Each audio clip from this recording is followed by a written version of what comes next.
Ако всяка сутрин се събуждаш и чувстваш отвращение и ненавист, знаейки, че след малко отиваш на работа. Ако в главата ти изникват образи на колеги, които органически не понасяш.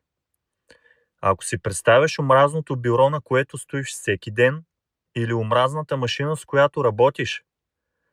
Ако след всичко това събираш сили за пореден път и с най-голямото си нежелание тръгваш за работа, знай, че това не е за теб. Знай, че тялото ти говори постоянно, особено сутрин, когато станеш и пак се каниш да повториш същото нещо с надеждата, че нещо ще се промени и резултатът ще е друг.